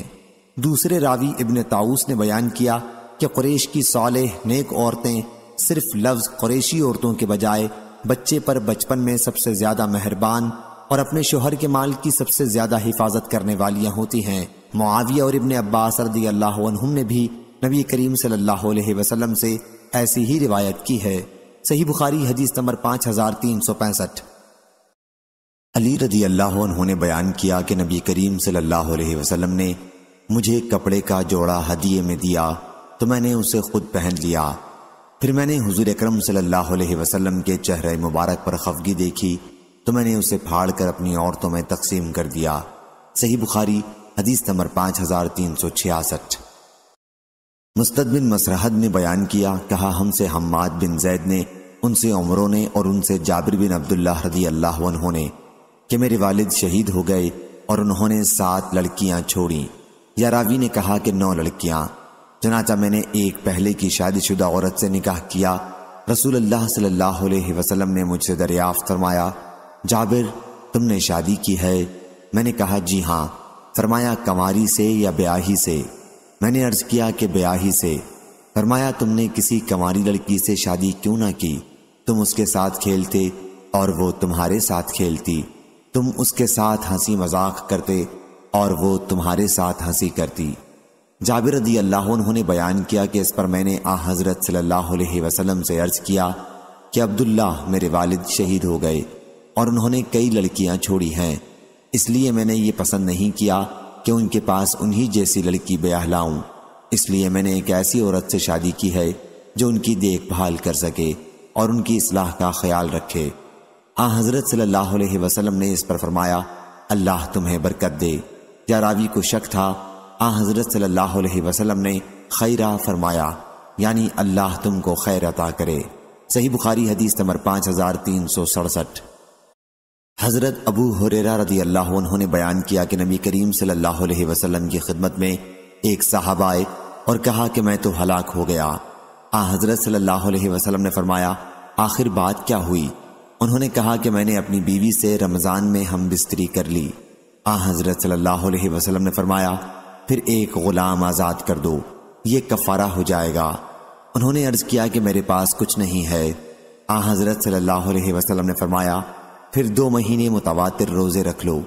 انہوں نے کہا کہ مجھ میں اس کی بھی طاقت نہیں ہے۔ حضرت صلی اللہ علیہ وسلم نے فرمایا کہ پھر 60 مسکینوں کو کھانا کھلاؤ۔ انہوں نے کہا کہ اتنا میرے پاس سامان بھی نہیں ہے۔ اس کے بعد آپ کے پاس ایک ٹوکرا لایا گیا جس میں کھجوریں تھیں۔ آپ صلی اللہ علیہ وسلم نے دریافت فرمایا کہ مسئلہ پوچھنے والا کہاں ہے؟ ان صاحب نے عرض کیا، میں یہاں حاضر ہوں۔ آپ صلی اللہ علیہ وسلم نے فرمایا، لو اسے اپنی طرف سے صدقہ کر دینا۔ انہوں نے کہا، اپنے سے زیادہ ضرورت مند پر؟ یا رسول اللہ صلی اللہ علیہ وسلم، اس ذات کی قسم جس نے آپ کو حق کے ساتھ بھیجا ہے، ان دونوں پتھریلے میدانوں کے درمیان کوئی گھرانہ ہم سے زیادہ محتاج نہیں ہے۔ اس پر حضرت صلی اللہ علیہ وسلم ہنسے اور آپ کے مبارک دانت دکھائی دینے لگے اور فرمایا، پھر تم ہی اس کے زیادہ مستحق ہو۔ صحیح بخاری حدیث نمبر 5368۔ ام سلمہ رضی اللہ عنہا نے بیان کیا، میں نے عرض کیا یا رسول اللہ صلی اللہ علیہ وسلم، کیا مجھے ابو سلمہ رضی اللہ عنہ ان کے پہلے شوہر کے لڑکوں کے بارے میں ثواب ملے گا اگر میں ان پر خرچ کروں؟ میں انہیں اس محتاجی میں دیکھ نہیں سکتی، وہ میرے بیٹے ہی تو ہیں۔ حضرت صلی اللہ علیہ وسلم نے فرمایا کہ ہاں، تمہیں ہر اس چیز کا ثواب ملے گا جو تم ان پر خرچ کرو گی۔ صحیح بخاری حدیث نمبر 5369۔ عائشہ رضی اللہ عنہا نے بیان کیا کہ ہند رضی اللہ عنہا نے عرض کیا یا رسول اللہ صلی اللہ علیہ وسلم، ابو سفیان رضی اللہ عنہ بخیل ہیں، اگر میں ان کے مال میں سے اتنا ان سے پوچھے بغیر لے لیا کروں جو میرے اور میرے بچوں کو کافی ہو تو کیا اس میں کوئی گناہ ہے؟ حضرت صلی اللہ علیہ وسلم نے فرمایا کہ دستور کے مطابق لے لیا کرو۔ صحیح بخاری حدیث نمبر 5370۔ ابو ہریرہ رضی اللہ عنہ نے بیان کیا کہ رسول اللہ صلی اللہ علیہ وسلم کے پاس جب کسی ایسے شخص کا جنازہ لایا جاتا جس پر قرض ہوتا تو آپ دریافت فرماتے کہ مرنے والے نے قرض کی ادائیگی کے لیے ترکہ چھوڑا ہے یا نہیں۔ اگر کہا جاتا کہ اتنا چھوڑا ہے جس سے ان کا قرض ادا ہو سکتا ہے تو آپ ان کی نماز پڑھتے، ورنہ مسلمانوں سے کہتے کہ اپنے ساتھی پر تم ہی نماز پڑھ لو۔ پھر جب اللہ تعالیٰ نے حضور صلی اللہ علیہ وسلم پر فتوحات کے دروازے کھول دیے تو فرمایا کہ میں مسلمانوں سے ان کی خود اپنی ذات سے بھی زیادہ قریب ہوں، اس لیے ان کے مسلمانوں میں سے جو کوئی وفات پائے اور قرض چھوڑے تو اس کی ادائیگی کی ذمہ داری میری ہے، اور جو کوئی مال چھوڑے وہ اس کے ورثاء کا ہے۔ صحیح بخاری حدیث نمبر 5371۔ ابو سلمہ کی صاحبزادی زینب نے خبر دی کہ نبی کریم صلی اللہ علیہ وسلم کی زوجہ مطہرہ ام حبیبہ رضی اللہ عنہا نے بیان کیا کہ میں نے عرض کیا یا رسول اللہ صلی اللہ علیہ وسلم، میری بہن عزہ بنت ابی سفیان سے نکاح کر لیجئے۔ آپ نے فرمایا اور تم اسے پسند بھی کرو گی کہ تمہاری بہن تمہاری سوکن بن جائے؟ میں نے عرض کیا جی ہاں، اس سے خالی تو میں اب بھی نہیں ہوں، اور میں پسند کرتی ہوں کہ اپنی بہن کو بھی بھلائی میں اپنے ساتھ شریک کر لوں۔ آپ نے اس پر فرمایا کہ یہ میرے لیے جائز نہیں ہے، دو بہنوں کو ایک ساتھ نکاح میں جمع کرنا۔ میں نے عرض کیا یا رسول اللہ صلی اللہ علیہ وسلم، واللہ اس طرح کی باتیں ہو رہی ہیں کہ آپ درہ بنت ابی سلمہ سے نکاح کا ارادہ رکھتے ہیں۔ حضرت صلی اللہ علیہ وسلم نے دریافت فرمایا ام سلمہ کی بیٹی؟ جب میں نے عرض کیا جی ہاں تو آپ نے فرمایا اگر وہ میری پرورش میں نہ ہوتی جب بھی وہ میرے لیے حلال نہیں تھی، وہ تو میرے رضائی بھائی کی لڑکی ہے، مجھے اور ابو سلمہ کو صوبیہ نے دودھ پلایا تھا، پس تم میرے لیے اپنی لڑکیوں اور بہنوں کو نہ پیش کیا کرو۔ اور شعیب نے بیان کیا ان سے ظاہری نے اور ان سے عروہ نے کہا کہ صوبیہ کو ابو لہب نے آزاد کیا تھا۔ صحیح بخاری حدیث نمبر 5372۔ ابو موسیٰ اشعری رضی اللہ عنہ نے بیان کیا کہ نبی کریم صلی اللہ علیہ وسلم نے فرمایا بھوکے کو کھلاؤ پلاؤ، بیمار کی مزاج پرسی کرو اور قیدی کو چھڑاؤ۔ سفیان ثوری نے کہا کہ حدیث میں لفظ عانی سے مراد قیدی ہے۔ صحیح بخاری حدیث نمبر 5373۔ ابو ہریرہ رضی اللہ عنہ نے بیان کیا کہ حضور اکرم صلی اللہ علیہ وسلم کی وفات تک آل محمد صلی اللہ علیہ وسلم پر کبھی ایسا زمانہ نہیں گزرا کہ کچھ دن برابر انہوں نے پیٹ بھر کر کھانا کھایا ہو، اور اسی سند سے۔ صحیح بخاری حدیث نمبر 5374۔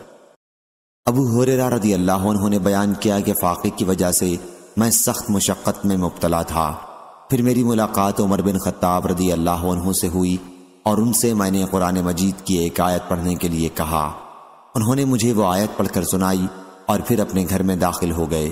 اس کے بعد میں بہت دور تک چلتا رہا، آخر مشقت اور بھوک کی وجہ سے میں منہ کے بل گر پڑا۔ اچانک میں نے دیکھا کہ رسول اللہ صلی اللہ علیہ وسلم میرے سر کے پاس کھڑے ہیں۔ حضرت صلی اللہ علیہ وسلم نے فرمایا اے ابو ہریرہ رضی اللہ عنہ۔ میں نے کہا حاضر ہوں یا رسول اللہ صلی اللہ علیہ وسلم، تیار ہوں۔ پھر حضرت صلی اللہ علیہ وسلم نے میرا ہاتھ پکڑ کر مجھے کھڑا کیا۔ آپ سمجھ گئے کہ میں کسی تکلیف میں مبتلا ہوں۔ پھر آپ مجھے اپنے گھر لے گئے اور میرے لیے دودھ کا ایک بڑا پیالہ منگوایا۔ میں نے اس میں سے دودھ پیا۔ حضرت صلی اللہ علیہ وسلم نے فرمایا دوبارہ پیو ابو ہریرہ۔ میں نے دوبارہ پیا۔ حضرت صلی اللہ علیہ وسلم نے فرمایا اور پیو۔ میں نے اور پیا، یہاں تک کہ میرا پیٹ بھی پیالے کی طرح بھرپور ہو گیا۔ ابو ہریرہ رضی اللہ عنہ نے بیان کیا کہ پھر میں عمر رضی اللہ عنہ سے ملا اور ان سے اپنا سارا واقعہ بیان کیا اور کہا کہ اے عمر رضی اللہ عنہ، اللہ تعالیٰ نے اسے اس ذات کے ذریعے پورا کرا دیا جو آپ سے زیادہ مستحق تھی۔ اللہ کی قسم، میں نے تم سے آیت پوچھی تھی، حالانکہ میں اسے تم سے بھی زیادہ بہتر طریقے پر پڑھ سکتا تھا۔ عمر رضی اللہ عنہ نے کہا، اللہ کی قسم، اگر میں نے تم کو اپنے گھر میں داخل کر لیا ہوتا اور تم کو کھانا کھلا دیتا تو لال لال عمدہ اونٹ ملنے سے بھی زیادہ مجھ کو خوشی ہوتی۔ صحیح بخاری حدیث نمبر 5375۔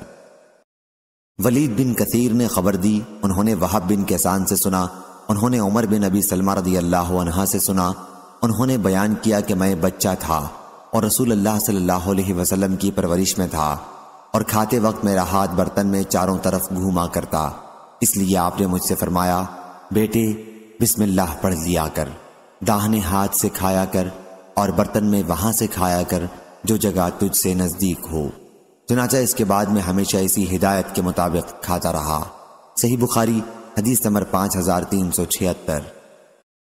وہب بن کیسان ابو نعیم نے بیان کیا، ان سے عمر بن ابی سلمہ رضی اللہ عنہ نے، وہ نبی کریم صلی اللہ علیہ وسلم کی زوجہ مطہرہ ام سلمہ رضی اللہ عنہ کے ابو سلمہ رضی اللہ عنہ سے بیٹے ہیں، بیان کیا کہ ایک دن میں نے رسول اللہ صلی اللہ علیہ وسلم کے ساتھ کھانا کھایا اور برتن کے چاروں طرف سے کھانے لگا تو آن حضرت صلی اللہ علیہ وسلم نے مجھ سے فرمایا کہ اپنے نزدیک سے کھا۔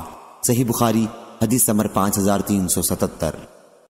ابو نعیم وہب بن کیسان نے بیان کیا کہ نبی کریم صلی اللہ علیہ وسلم کی خدمت میں کھانا لایا گیا، آپ کے ساتھ آپ کے ربیب عمر بن ابی سلمہ رضی اللہ عنہ بھی تھے۔ آن حضرت صلی اللہ علیہ وسلم نے فرمایا کہ بسم اللہ پڑھ اور اپنے سامنے سے کھا۔ صحیح بخاری حدیث نمبر 5378۔ قتیبہ بن سعید نے بیان کیا، ان سے امام مالک نے، ان سے اسحاق بن عبداللہ بن ابی طلحہ نے، انہوں نے انس بن مالک رضی اللہ عنہ سے سنا، انہوں نے بیان کیا کہ ایک درزی نے رسول اللہ صلی اللہ علیہ وسلم کی کھانے کی دعوت کی جو انہوں نے آن حضرت صلی اللہ علیہ وسلم کے لیے تیار کیا تھا۔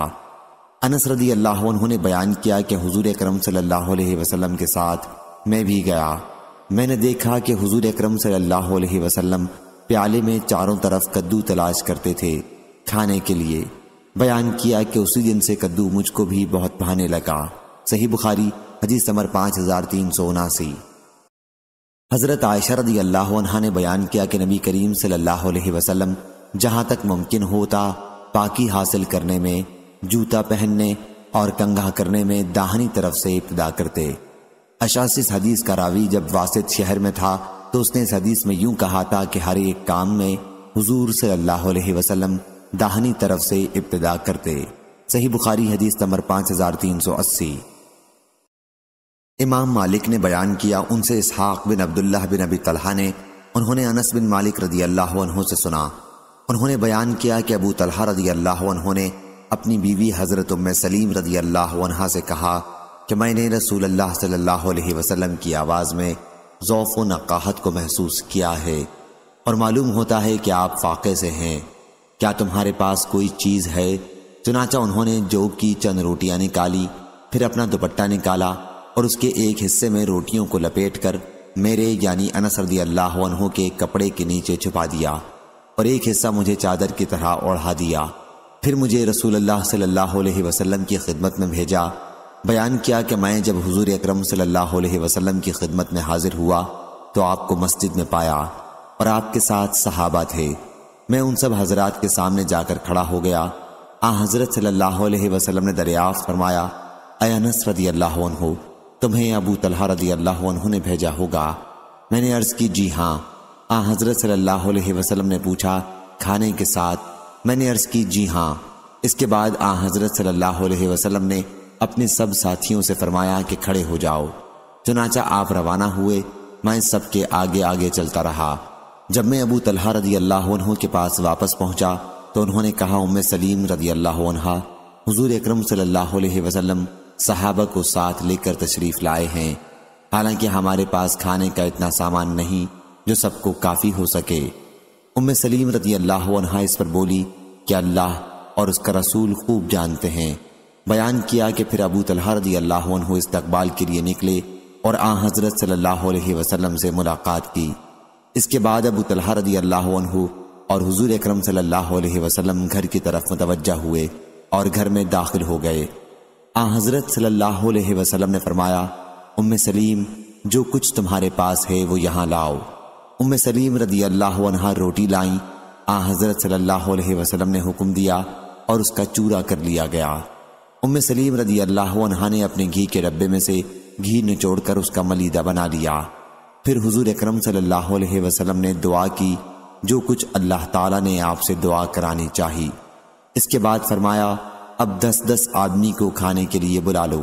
چنانچہ 10 صحابہ کو بلایا، سب نے کھایا اور شکم سیر ہو کر باہر چلے گئے۔ پھر آپ نے فرمایا کہ 10 کو اور بلا لو۔ انہیں بلایا گیا اور سب نے شکم سیر ہو کر کھایا اور باہر چلے گئے۔ پھر آپ نے فرمایا کہ 10 صحابہ کو اور بلا لو۔ پھر 10 صحابہ کو بلایا گیا اور ان لوگوں نے بھی خوب پیٹ بھر کر کھایا اور باہر تشریف لے گئے۔ اس کے بعد پھر اور 10 صحابہ کو بلایا گیا۔ اس طرح تمام صحابہ نے پیٹ بھر کر کھایا۔ اس وقت 80 صحابہ کی جماعت وہاں موجود تھی۔ صحیح بخاری حدیث نمبر 5381۔ حضرت عبد الرحمن بن ابی بکر رضی اللہ عنہ نے بیان کیا کہ ہم 130 آدمی نبی کریم صلی اللہ علیہ وسلم کے ساتھ تھے۔ آن حضرت صلی اللہ علیہ وسلم نے دریافت فرمایا کہ تم میں سے کسی کے پاس کھانا ہے؟ ایک صاحب نے اپنے پاس سے 1 صاع کے قریب آٹا نکالا، اسے گوندھ لیا گیا۔ پھر ایک مشرک لمبا تڑنگا اپنی بکریاں ہانکتا ہوا ادھر آ گیا۔ آن حضرت صلی اللہ علیہ وسلم نے اس سے دریافت فرمایا کہ یہ بیچنے کی ہیں یا عطیہ ہیں؟ یا آن حضور صلی اللہ علیہ وسلم نے عطیہ کے بجائے ہبہ فرمایا؟ اس شخص نے کہا کہ نہیں بلکہ بیچنے کی ہیں۔ چنانچہ آن حضرت صلی اللہ علیہ وسلم نے اس سے 1 بکری خریدی، پھر وہ ذبح کی گئی اور آپ نے اس کی کلیجی بھونے جانے کا حکم دیا۔ اور قسم اللہ کی 130 لوگوں کی جماعت میں کوئی شخص ایسا نہیں رہا جسے آن حضرت صلی اللہ علیہ وسلم نے اس بکری کی کلیجی کا ایک ٹکڑا کاٹ کر نہ دیا ہو، مگر جو موجود تھا تو اسے وہیں دے دیا، اور اگر وہ موجود نہیں تھا تو اس کا حصہ محفوظ رکھا۔ پھر اس بکری کے گوشت کو پکا کر 2 بڑے کنڈوں میں رکھا اور ہم سب نے ان میں سے پیٹ بھر کر کھایا۔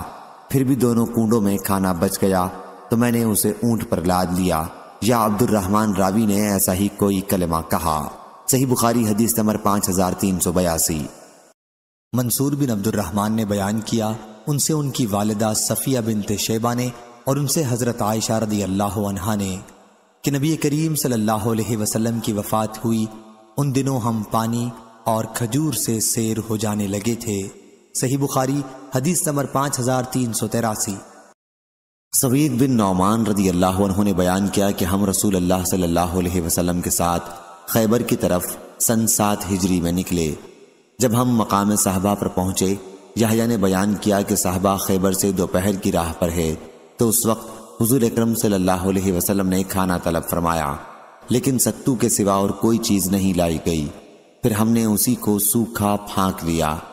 پھر آن حضرت صلی اللہ علیہ وسلم نے پانی طلب فرمایا اور کلی کی، ہم نے بھی کلی کی۔ اس کے بعد آپ نے ہمیں مغرب کی نماز پڑھائی اور وضو نہیں کیا، مغرب کے لیے کیونکہ پہلے سے باوضو تھے۔ سفیان نے بیان کیا کہ میں نے یحییٰ سے اس حدیث میں یوں سنا کہ آپ نے نہ ستو کھاتے وقت وضو کیا نہ کھانے سے فارغ ہو کر۔ صحیح بخاری حدیث نمبر 5384۔ حمام نے بیان کیا، ان سے قتادہ نے کہا کہ ہم حضرت انس رضی اللہ عنہ کی خدمت میں بیٹھے ہوئے تھے، اس وقت ان کا روٹی پکانے والا خادم بھی موجود تھا۔ انہوں نے کہا کہ نبی کریم صلی اللہ علیہ وسلم نے کبھی چپاتی میدے کی روٹی نہیں کھائی اور نہ ساری دم پختہ بکری کھائی، یہاں تک کہ آپ اللہ سے جا ملے۔ صحیح بخاری حدیث نمبر 5385۔ حضرت انس رضی اللہ عنہ نے بیان کیا کہ میں نہیں جانتا کہ نبی کریم صلی اللہ علیہ وسلم نے کبھی تشتری رکھ کر 1 وقت مختلف قسم کا کھانا کھایا ہو، اور نہ کبھی آپ نے پتلی روٹیاں چپاتیاں کھائیں اور نہ کبھی آپ نے میز پر کھایا۔ قتادہ سے پوچھا گیا کہ پھر کس چیز پر آپ کھاتے تھے؟ کہا کہ آپ سفرہ عام دسترخوان پر کھانا کھایا کرتے تھے۔ صحیح بخاری حدیث نمبر 5386۔ حمید نے خبر دی اور انہوں نے حضرت انس رضی اللہ عنہ سے سنا، انہوں نے بیان کیا کہ نبی کریم صلی اللہ علیہ وسلم نے حضرت صفیہ رضی اللہ عنہا سے نکاح کے بعد ان کے ساتھ راستے میں قیام کیا۔ اور میں نے مسلمانوں کو آپ کے ولیمے کی دعوت میں بلایا۔ آن حضرت صلی اللہ علیہ وسلم نے دسترخوان بچھانے کا حکم دیا اور وہ بچھایا گیا۔ پھر آپ نے اس پر کھجور، پنیر اور گھی ڈال دیا۔ اور عمرو بن ابی عمرو نے کہا، ان سے حضرت انس رضی اللہ عنہ نے کہ حضور اکرم صلی اللہ علیہ وسلم نے حضرت صفیہ رضی اللہ عنہا کے ساتھ صحبت کی، پھر ایک چمڑے کے دسترخوان پر کھجور، گھی، پنیر ملا کر بنا ہوا حلوہ رکھا۔ صحیح بخاری حدیث نمبر 5387۔ وہب بن کیسان نے بیان کیا کہ اہل شام حجاج بن یوسف کے فوجی شام کے لوگ حضرت عبداللہ بن زبیر رضی اللہ عنہ کو آر دلانے کے لیے کہنے لگے، یا ابن ذات النطاقین، اے دو کمر بند والے کی بیٹی اور ان کی والدہ۔ حضرت اسما رضی اللہ عنہا نے کہا، اے بیٹے، یہ تمہیں دو کمر بند والی کی آر دلاتے ہیں۔ تمہیں معلوم ہے وہ کمر بند کیا تھے؟ وہ میرا کمر بند تھا جس کے میں نے 2 ٹکڑے کر دیے تھے، اور ایک ٹکڑے سے نبی کریم صلی اللہ علیہ وسلم کے برتن کا منہ باندھا تھا اور دوسرے سے دسترخوان بنایا، اس میں توشہ لپیٹا۔ وہب نے بیان کیا کہ پھر جب حضرت عبداللہ بن زبیر رضی اللہ عنہ کو اہل شام 2 کمر بند والی کی آر دلاتے تھے تو وہ کہتے، ہاں اللہ کی قسم یہ بے شک سچ ہے، اور وہ یہ مصرع پڑھتے، تل کا شکات ظاہر عن کا آرہا، یہ تو ویسا تانا ہے جس میں کچھ عیب نہیں ہے۔ صحیح بخاری حدیث نمبر 5388۔ حضرت ابن عباس رضی اللہ عنہ نے بیان کیا کہ ابن عباس رضی اللہ عنہ کی خالہ ام حفید بنت حارث بن حزن رضی اللہ عنہا نے نبی کریم صلی اللہ علیہ وسلم کو گھی، پنیر اور ساہنہ ہدیہ کے طور پر بھیجی۔ حضرت صلی اللہ علیہ وسلم نے عورتوں کو بلایا اور انہوں نے آپ کے دسترخوان پر ساہنہ کو کھایا، لیکن آپ نے اسے ہاتھ نہیں لگایا جیسے آپ اسے ناپسند کرتے ہیں، لیکن اگر ساہنہ حرام ہوتا تو آپ کے دسترخوان پر کھایا نہ جاتا اور نہ آپ انہیں کھانے کے لیے فرماتے۔ صحیح بخاری حدیث نمبر 5389۔ سوید بن نعمان رضی اللہ عنہ نے خبر دی کہ وہ نبی کریم صلی اللہ علیہ وسلم کے ساتھ مقام صحابہ میں تھے۔ وہ خیبر سے ایک منزل پر ہے۔ نماز کا وقت قریب تھا تو آن حضرت صلی اللہ علیہ وسلم نے کھانا طلب فرمایا، لیکن ستو کے سوا اور کوئی چیز نہیں لائی گئی۔ آخر آن حضرت صلی اللہ علیہ وسلم نے اس کو پھانک لیا اور ہم نے بھی پھانکا۔ پھر آپ نے پانی طلب فرمایا اور کلی کی۔ اس کے بعد آپ نے نماز پڑھائی اور ہم نے بھی آپ کے ساتھ نماز پڑھی، اور آپ نے اس نماز کے لیے نیا وضو نہیں کیا۔ صحیح بخاری حدیث نمبر 5390۔ حضرت ابن عباس رضی اللہ عنہ نے خبر دی اور انہیں حضرت خالد بن ولید رضی اللہ عنہ نے، جو سیف اللہ کی تلوار کے لقب سے مشہور ہیں، خبر دی کہ وہ رسول اللہ صلی اللہ علیہ وسلم کے ساتھ ام المومنین حضرت میمونہ رضی اللہ عنہا کے گھر میں داخل ہوئے۔ ام المومنین ان کی اور ابن عباس رضی اللہ عنہ کی خالہ ہیں۔ ان کے یہاں بھنا ہوا ساہنہ موجود تھا جو ان کی بہن حفیدہ بنت حارث رضی اللہ عنہا نجد سے لائی تھیں۔ انہوں نے وہ بھنا ہوا ساہنہ حضور اکرم صلی اللہ علیہ وسلم کی خدمت میں پیش کیا۔ ایسا بہت کم ہوتا تھا کہ حضور اکرم صلی اللہ علیہ وسلم کسی کھانے کے لیے اس وقت تک ہاتھ بڑھائیں جب تک آپ کو اس کے متعلق بتا نہ دیا جائے کہ یہ فلانا کھانا ہے، لیکن اس دن آپ نے بھنے ہوئے ساہنے کے گوشت کی طرف ہاتھ بڑھایا۔ اتنے میں وہاں موجود عورتوں میں سے ایک عورت نے کہا، کیا حضرت صلی اللہ علیہ وسلم کو بتا کیوں نہیں دیتی کہ اس وقت آپ کے سامنے جو تم نے پیش کیا ہے وہ ساہنہ ہے؟ یا رسول اللہ، یہ سن کر آپ نے اپنا ہاتھ ساہنہ سے ہٹا لیا۔ حضرت خالد بن ولید رضی اللہ عنہ بولے کہ یا رسول اللہ صلی اللہ علیہ وسلم، کیا ساہنہ حرام ہے؟ آپ نے فرمایا کہ نہیں، لیکن یہ میرے ملک میں چونکہ نہیں پایا جاتا اس لیے طبیعت پسند نہیں کرتی۔ حضرت خالد رضی اللہ عنہ نے بیان کیا کہ پھر میں نے اسے اپنی طرف کھینچ لیا اور اسے کھایا۔ اس وقت حضور اکرم صلی اللہ علیہ وسلم مجھے دیکھ رہے تھے۔ صحیح بخاری حدیث نمبر 5391۔ امام مالک نے خبر دی، دوسری سند امام بخاری نے کہا کہ ہم سے اسماعیل بن ابی اویس نے بیان کیا، کہا کہ مجھ سے امام مالک نے بیان کیا، ان سے ابو زناد نے، ان سے اعرج نے، اور ان سے حضرت ابو ہریرہ رضی اللہ عنہ نے بیان کیا کہ رسول اللہ صلی اللہ علیہ وسلم نے فرمایا، 2 آدمیوں کا کھانا 3 کے لیے کافی ہے اور 3 کا 4 کے لیے کافی ہے۔ صحیح بخاری حدیث نمبر 5392۔ نافع نے بیان کیا کہ ابن عمر رضی اللہ عنہ اس وقت تک کھانا نہیں کھاتے تھے جب تک ان کے ساتھ کھانے کے لیے کوئی مسکین نہ لایا جاتا۔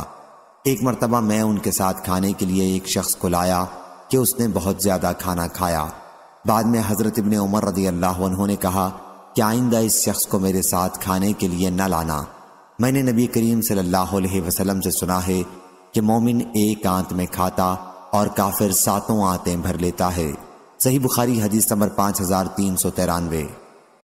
حضرت ابن عمر رضی اللہ عنہ نے بیان کیا کہ رسول اللہ صلی اللہ علیہ وسلم نے فرمایا، مومن ایک آنت میں کھاتا ہے، اور کافر یا منافق عبدہ نے کہا کہ مجھے یقین نہیں ہے کہ ان میں سے کس کے متعلق عبید اللہ نے بیان کیا کہ وہ 7 آنتیں بھر لیتا ہے، اور ابن بکیر نے بیان کیا، ان سے امام مالک نے بیان کیا، ان سے نافع نے، ان سے ابن عمر رضی اللہ عنہ نے، اور ان سے نبی کریم صلی اللہ علیہ وسلم نے اسی حدیث کی طرح بیان فرمایا۔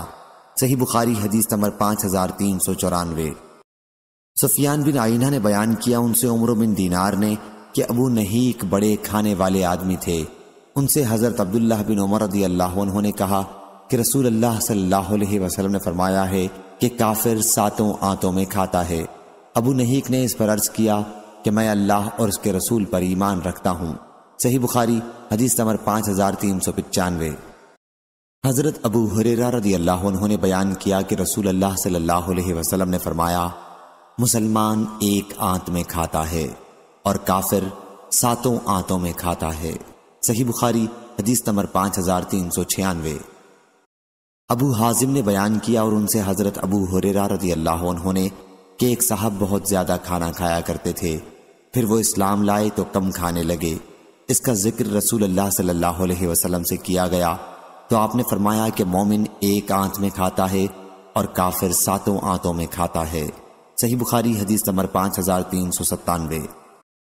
مسعر نے بیان کیا، ان سے علی بن اقمر نے کہ میں نے ابو حذیفہ رضی اللہ عنہ سے سنا، انہوں نے بیان کیا کہ رسول اللہ صلی اللہ علیہ وسلم نے فرمایا، میں ٹیک لگا کر نہیں کھاتا۔ صحیح بخاری حدیث نمبر 5398۔ ابو جحیفہ رضی اللہ عنہ نے بیان کیا کہ میں نبی کریم صلی اللہ علیہ وسلم کی خدمت میں حاضر تھا، آپ نے ایک صحابی سے جو آپ کے پاس موجود تھے فرمایا کہ میں ٹیک لگا کر نہیں کھاتا۔ صحیح بخاری حدیث نمبر 5399۔ خالد بن ولید رضی اللہ عنہ نے بیان کیا کہ نبی کریم صلی اللہ علیہ وسلم کے لیے بھنا ہوا ساہنہ پیش کیا گیا تو آپ اسے کھانے کے لیے متوجہ ہوئے۔ اسی وقت آپ کو بتایا گیا کہ یہ ساہنہ ہے تو آپ نے اپنا ہاتھ روک لیا۔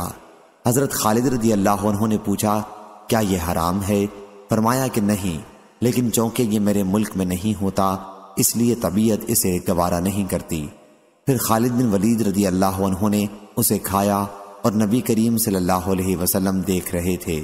امام مالک نے ابن شہاب سے ضب محنود یعنی بھنا ہوا ساہنہ ضب مشوا کی جگہ محنوز نقل کیا، دونوں لفظوں کا ایک معنی ہے۔ صحیح بخاری حدیث نمبر 5400۔ مزید اسلامک ویڈیو دیکھنے کے لیے ہمارے چینل کو سبسکرائب کیجیے۔